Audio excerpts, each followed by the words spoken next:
Excuse me, guys. Actually, I'm a food blogger. My name is Dilsha. So, can I ask you guys something? മലയാളിയാണോ? Okay. If you guys have to suggest one place, one Kerala authentic place in Indira Nagar, which one it would be?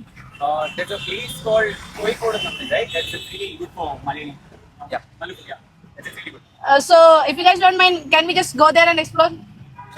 അങ്ങനെ ഞാൻ ഇവരെയും കൊണ്ട് കോഴിക്കോട് റെസ്റ്റോറന്റിലേക്ക് പോയി. ചെന്നപ്പോഴാണ് അവിടെ വെറും 99 രൂപയ്ക്ക് unlimited ബ്രേക്ക്ഫാസ്റ്റിന്റെ option ഉണ്ടെന്ന് അറിഞ്ഞത്. അൺലിമിറ്റഡ് ബ്രേക്ക്ഫാസ്റ്റിൽ അപ്പം, പുട്ട്, മടക്ക ചപ്പാത്തി, പൂരി, നൂൽപുട്ട് പോലത്തെ ഐറ്റംസ് ആണ് വരുന്നത്. സാമ്പാർ, കടലക്കറി, വേറെ വെജ് കറിയാണ് കറികളിൽ വരുന്നത്. ഇത് കൂടാതെ തന്നെ 399 അൺലിമിറ്റഡ് ലഞ്ചും അൺലിമിറ്റഡ് ഡിന്നറും ഇവിടെ ബൊഫെ സെറ്റപ്പിൽ അവൈലബിൾ ആണ്.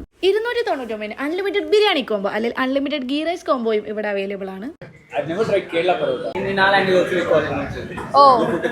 So where are you from basically? I'm from Pune. Unlimited ബൊഫയിൽ ഏതേ തിരഞ്ഞെടുക്കുകയാണെങ്കിൽ സ്റ്റാർട്ടിംഗിൽ പൾപ്പി ഗ്രേപ്സും എൻഡിംഗിൽ അവിൽ മിൽക്കും കിട്ടുന്നതാണ്. ഇത് ഒരു മൾട്ടി ക്യൂസിൻ റെസ്റ്റോറന്റ് ആണ്. ഒരുപാട് പേര് വന്നാലും ഇരിക്കാനുള്ള സീറ്റിംഗ് എവിടെ ഉണ്ട്. Malabari kinds of dishes try ചെയ്യണമെന്നുണ്ടെങ്കിൽ എന്തായാലും ഈ ഒരു റെസ്റ്റോറന്റിൽ പോയി നോക്കുക. ഇനിയിപ്പോ ഈവനിങ് ചായ നോക്കി നടക്കുകയാണെങ്കിൽ അതും ഇവിടെ ഒരുപാട് കടികളുടെ കൂടെ അവൈലബിൾ ആണ്.